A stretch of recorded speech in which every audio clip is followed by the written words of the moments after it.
তেখেতৰ অনুমতি সাপেক্ষে আমি তেখেতৰ এই ভৰিৰ অংশ আপোনালোকক দেখুৱাবলৈ বিচাৰিছো। আনটো ভৰিৰ মই দেখুৱাবলৈ বিচাৰিছো।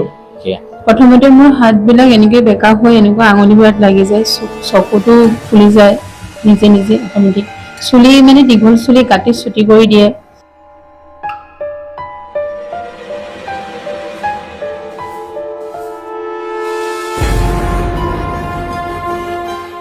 প্লাছ কৰি কৰি কাটে, যিমান আছিলে চব প্লাছ কৰিছিলে। তেতিয়া বাথৰুম জ্বলি যায়, গা ধুই থাকিলে বাথৰুম জ্বলি গৈছিলে। তাৰ পৰা আকৌ মানে কাপোৰ পিন্ধি থকা কাপোৰ গাত জ্বলি যায় নিজে নিজেই।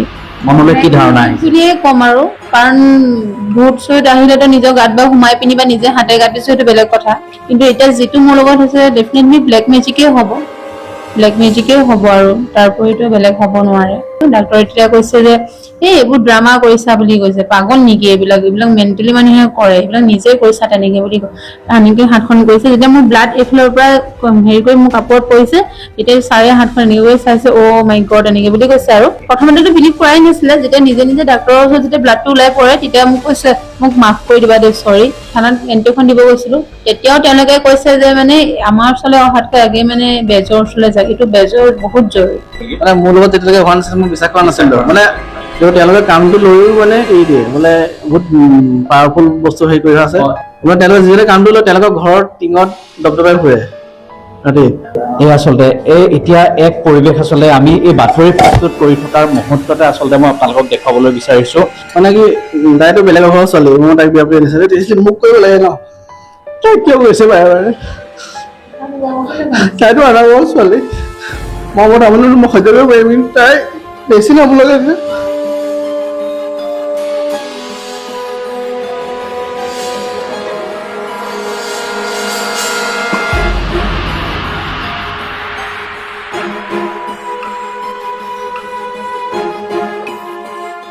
বৰ্তমান একবিংশ শতিকাৰ যুগ আৰু বিজ্ঞানৰ যুগ।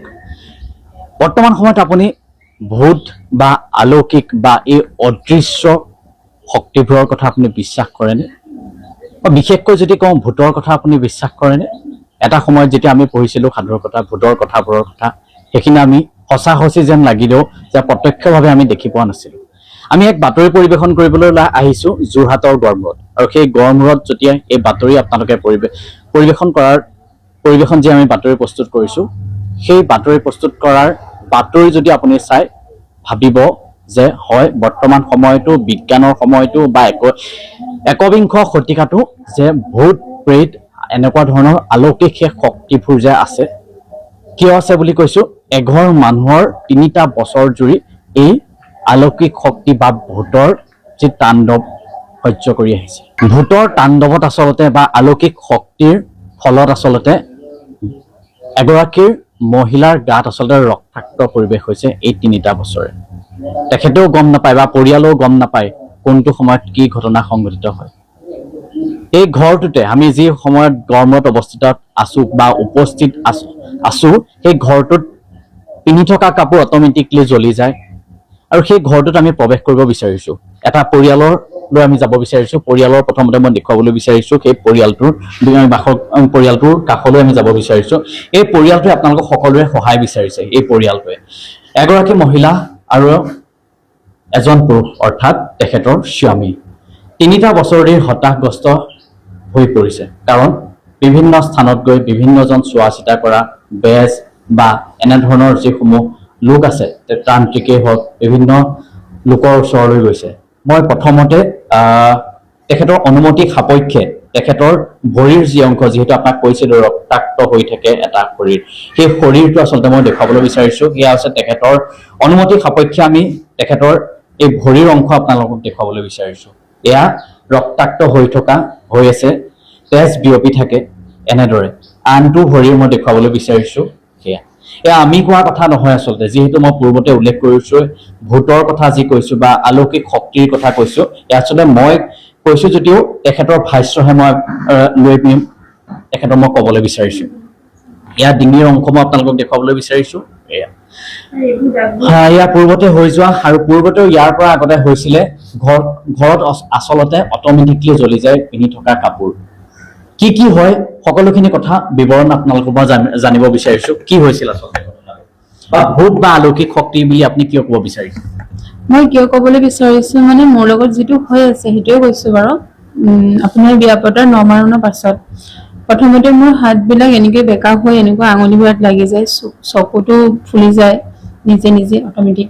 চুলি মানে দীঘল চুলি কাটি চুটি কৰি দিয়ে লাহে লাহে আৰু কোনে কাটি দিয়ে এই চুলি? মানে নিজে নিজে কাট খাই যায়। এইটো কোনোবাই কাটে বুলি নহয়, চুলি বান্ধি থাকিলেও চুলিটো মানে খোপা বান্ধি থাকিলেও খোপাটো খলকি একদম তলত পৰি যায়, সিমান তেনেকুৱা চুলিনো কাটি চুটি কৰি দিলে প্ৰথম। অলৌকিক শক্তি বা সেই ভূত সেইটো বুলিয়ে ক'ম আৰু সেইটোৱে। তাৰপিছত লাহে লাহে আৰু কিছুমান অংশ কাটিব ধৰিলে, পাতলা পাতলাকে কাটে, সৰু সৰুকে কাটে। আপোনাৰ শৰীৰৰ অংশ পাতলা পাতলাকে কাটে কাটে এনেই চিন বহা নিচিনা কাটে, অলপ অলপ আৰু মানে ব্লাড ওলাই তেতিয়া প্লাছ কৰি কৰি কাটে, যিমান আছিলে চব প্লাছ কৰিছিলে তেতিয়া গোটেই চবতে কাটে আৰু তেতিয়া অলপ অলপ।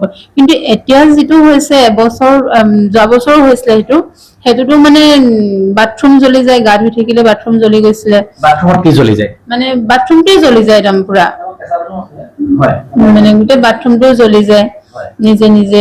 তাৰ পৰা আকৌ মানে কাপোৰ পিন্ধি থকা কাপোৰ গাত জ্বলি যায় নিজে নিজে। কিমান দিনৰ পৰা হৈছে সেই বিয়া পতাৰ 3 মাহৰ পাছত? 9 মাহৰ পাছত, বিয়া পতাৰ 9 মাহৰ পাছৰ পৰা হৈছে, মাজতে এবছৰ মান নহলে। বিয়া পতা কিমান বছৰ হ'ল বুলি ক'লে? বিয়া পতা আপোনাৰ এতিয়া 4 বছৰ ৰানিং, কিন্তু 9 মাহৰ পৰাই হৈ আছে এইটো। আৰু এই যোৱা বছৰ যিখিনি হৈছিলে, যোৱা বছৰ হোৱাৰ পাছত আৰু নাই আৰু আমি বেজ চেজ লগাই পিনি ভাল হ'ল। এতিয়া আকৌ এপ্ৰিলৰ 4 তাৰিখৰ পৰা আকৌ হৈছে। কি সন্দেহ কৰিছে আপোনালোকে? মনলৈ কি ধাৰণা আহিছে? বুলিয়ে ক'ম আৰু, কাৰণ ভূত চুত আহিলেতো নিজৰ গাত বা সোমাই পিনি বা নিজে হাতে কাটিছো সেইটো বেলেগ কথা।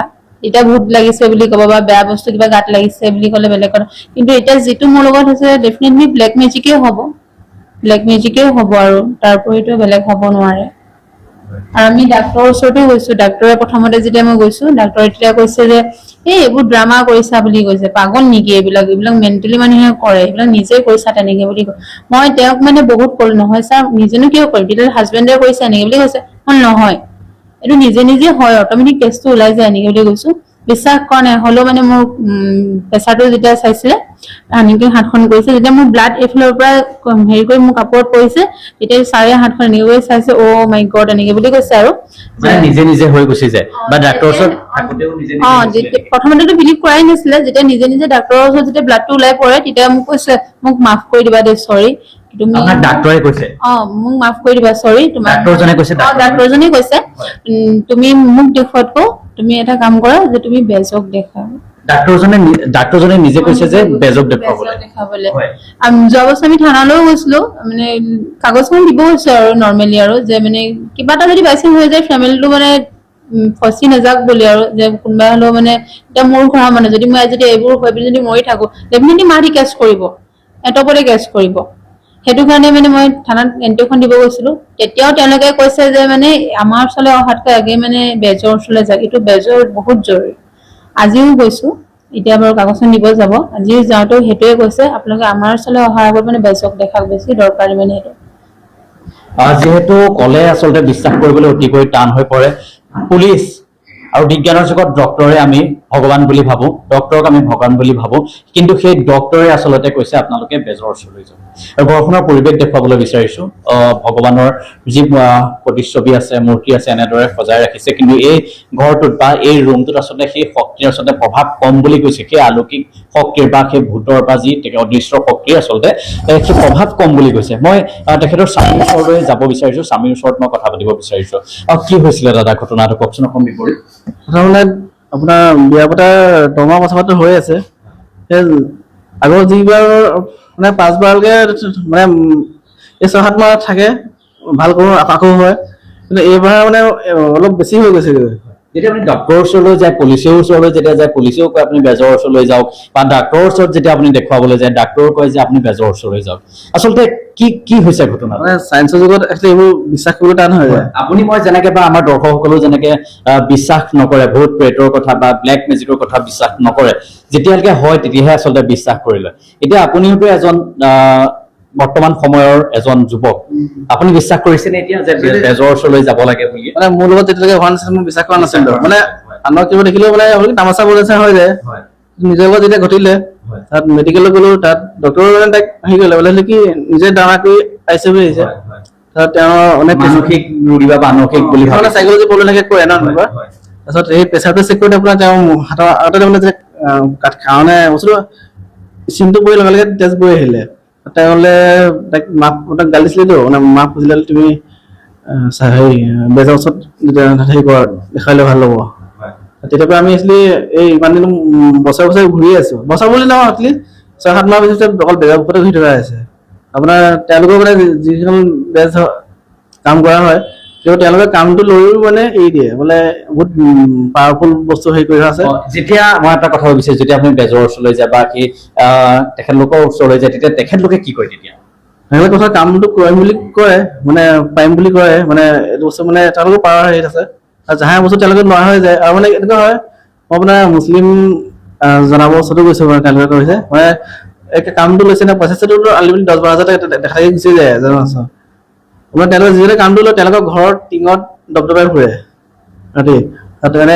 সৰু ল'ৰা ছোৱালীৰ ঘৰতো ভয় কৰে তাত পিছদিনা মোক পইচাও ঘূৰাই দি থৈ গৈছে বোলে তোৰ কামটো কৰিব নোৱাৰিম বোলে বহুত বেয়া হেৰি তোৰ বেলেগ মানুহ চোৱা মই আপোনাৰ এই আগৰ বছৰ মণিপুৰৰ পৰা মানুহ আনি ভাল কৰিছিলো তাতে অলপ ঠিকে আছিলে কিন্তু ৰিচেণ্ট আপোনাৰ আকৌ আৰম্ভ হৈ গ'ল এতিয়া ৰাইজৰ পৰা সঁহাৰি আচলতে বিচাৰিছে এই পৰিয়ালটোৱে গড়মূৰৰ এই পৰিয়ালটোৱে দীপজ্যোতি দাসৰ নামৰ এই ব্যক্তিজনে বা এই পৰিয়ালটোৱে আপোনালোকৰ সহায় বিচাৰিছে যাতে সেই অলৌকিক সেই দৃশ্য বা অলৌকিক যি শক্তিৰ প্ৰভাৱত আচলতে এটা পৰিয়াল এনেকুৱা এটা যি পৰিৱেশ হৈছে মই দেখুৱাবলৈ বিচাৰিছো বৰ্তমান সময়তো এনেদৰে সেই মহিলাগৰাকীৰ ভৰিৰ দৃশ্য আচলতে মই দেখুৱাবলৈ বিচাৰিছো বৰ্তমান সময়তো এনেদৰে ৰক্তাক্ত হৈ পৰিছে সেয়া এই আচলতে এতিয়া এক পৰিৱেশ আচলতে আমি এই বাতৰি প্ৰস্তুত কৰি থকাৰ মুহূৰ্ততে আচলতে মই আপোনালোকক দেখুৱাবলৈ বিচাৰিছো সেয়া বৰ্তমান সময়তে সেই অলৌকিক আচলতে যে শক্তিৰ প্ৰভাৱ ঘটিছে বুলিয়ে ক'ব লাগিব বৰ্তমান সময়ত সেই মহিলাগৰাকীৰ ভৰিৰ আচলতে এনেদৰে ৰক্তাক্ত হৈ পৰা দেখা পোৱা গৈছে আমি বাতৰি পৰিৱেশন কৰি থকাৰ অৱস্থাতে সেই পৰিয়ালটোলৈ যি অলৌকিক শক্তি বা ভূতৰ বা কথা যি ব্লেক মেজিকৰ কথা উল্লেখ কৰিছে সেই সময়তে আচলতে এনেধৰণৰ ঘটনা ঘটিছে বৰ্তমান সময়ত মই পুনৰবাৰ মোৰ সহযোগীৰ জৰিয়তে মই দেখুৱাবলৈ বিচাৰিছো এয়া আচলতে এনেধৰণৰ ঘটনা আচলতে ঘটি আছে সেই যোৰহাটৰ গড়মূৰৰ দীপজ্যোতিৰ বাসগৃহত বা এই পৰিয়ালটোত সেয়া দেখুৱাবলৈ বিচাৰিছো এনেদৰে 3টা বছৰে আচলতে এক সংঘৰ্ষ বুলিয়ে যদি আপুনি কোৱা হয় বেয়া নহব কাৰণ অলৌকিক শক্তিৰ লগত আচলতে সংঘৰ্ষৰে বা যুঁজি আছে এই পৰিয়ালটোৱে এনেদৰে আচলতে 3টা বছৰ আচলতে যুঁজিবলগীয়া হৈছে মই আপোনালোকক দেখুৱাবলৈ বিচাৰিছো বৰ্তমান সময়ত যেতিয়া ৰক্তাক্ত হৈ পৰে আচলতে নিজ স্বামীজনে এনেদৰে তেখেতক পত্নীগৰাকীক শুশ্ৰূষা কৰি থকা দেখা পোৱা গৈছে এই অলৌকিক এক যি দৃশ্য বা সেই পৰিৱেশ অতিকৈ দুখ লগা আৰু সেই পৰিয়ালটোৱে আপোনালোক সকলোকে আহ্বান জনাইছে যিহেতু এনেধৰণৰ এক পৰিৱেশ বা অলৌকিক যি শক্তিৰ প্ৰভাৱত এটা ঘৰৰ পৰিৱেশ এনেদৰে হৈছে আপোনালোকক আহ্বান জনাইছে যে আপোনালোক কোনো সদাশয় ব্যক্তিয়ে যদি এনেকুৱা ধৰণৰ কোনো সহায় আগবঢ়াব পাৰে সেই ব্যক্তিহালক বা এই স্বামী বা দম্পতীহালক যদি আপোনালোকে যদি সহায় কৰিব যদি বিচাৰে আপোনালোকে নিশ্চয় আপোনালোকক অনুৰোধ জনাইছে ইয়াত দেখিবলৈ পোৱা গৈছে যে এনেদৰে আচলতে ঘটনা সংঘটিত হৈ আহিছে যোৱা 3টা বছৰ ধৰি আচলতে তাণ্ডৱ বুলিয়ে ক'ব এই সংঘৰ্ষ জৰ্জৰিত সমস্যাত আচলতে জৰ্জৰিত হৈ পৰিছে এটা পৰিয়াল এয়া কি ক'ব অলৌকিক শক্তি এয়া ভূতৰ তাণ্ডৱ এয়া আচলতে আমি আপোনালোকক দেখুৱাবলৈ বিচাৰিছো বৰ্তমান সময়ত অতি দুৰ্ভাগ্য বুলিয়ে ক'ব লাগিব কাৰণ এখন ঘৰত এনেকুৱা এটা পৰিৱেশ যিহেতু হৈছে আপোনালোকৰ সহায়ৰ আহ্বান জনাইছে সেই পৰিয়ালটোৱে এনেকুৱা এটা পৰিৱেশৰ বা ৰক্তাক্ত এটা যি পৰিৱেশ সৃষ্টি হৈছে এটা ঘৰখনত যোৱা 3 বছৰ ধৰি আপোনালোকক সকলোকে সহায় বিচাৰিছে হয় মই আপোনাৰ ওচৰলৈ যাব বিচাৰিছো মানে 3টা বছৰ ধৰি এনেকৈ আপুনি আছে সেইটো আছে মানে কি তাইতো বেলেগ ঘৰৰ ছোৱালী মই তাইক বিয়া কৰি আনিছে মোক কৰিব লাগে ন তাই কিয় গৈছে বাৰে বাৰে তাইতো আধা ঘৰৰ ছোৱালী মই সহ্য কৰিব পাৰিম কিন্তু তাই বেছি নবলগা এটা সীমা থাকে যোনে কৈছে মোক কোৱা আপত্তি নাই কিন্তু তাইক এটলিষ্ট কৰিব নালাগে তাই টোটেলি নিৰখি মানে আমাৰ ঘৰলৈ বিয়া হৈ আহিছেহে মই এনেকুৱা মানে মই পৰিয়ালটো ফুৰাবলৈ মানে এটা মোৰ টাইম পোৱা নাই মানে আকৌ কোনোবা কিবা কৰে বুলি আপোনাৰ দেখিছে অকল তেজেৰে হাতে লুটি হৈ থাকে। মোৰ সহযোগীৰ জৰিয়তে মই দেখুৱাবলৈ বিচাৰিছো এটা পৰিয়াল এহাল দম্পতি, তেখেত এহাল দম্পতি আচলতে যোৰহাটৰ ভূতৰ সন্ত্ৰাস বা অলৌকিক শক্তিৰ সন্ত্ৰাসত আচলতে ভুগি পৰিছে বা জৰ্জৰিত হৈ পৰা দেখা পোৱা গৈছে। চকুলৈ আচলতে সকলোকে আহ্বান জনাইছে, সেয়ে আপোনালোক কোনো সদাশয় ব্যক্তিয়ে যদি আপোনালোকৰ সহায়ৰ আগবঢ়াব পাৰে, সেই মহিলাগৰাকী বা পুৰুষ বা সেই দম্পতীহালক যদি সহায় আগবঢ়াব পাৰে, আপোনালোকে আগবঢ়াওক। আপোনালোকে চাই আছে প্ৰাইম টাইম ডিজিটেল। সঁচাকৈ বৰ এক দুখ লগা ঘটনা।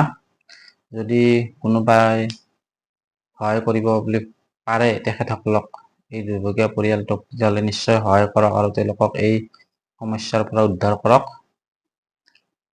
ধন্যবাদ ভিডিঅ'টো সম্পূৰ্ণকৈ চোৱাৰ বাবে, আৰু এনেকুৱা ধৰণৰ ভিডিঅ' নিশ্চয় পাই থাকিবলৈ চেনেলটো ছাবস্ক্ৰাইব কৰি ভিডিঅ'টো এটা লাইক কৰি দিব। আজিলৈ ইমানে, ধন্যবাদ।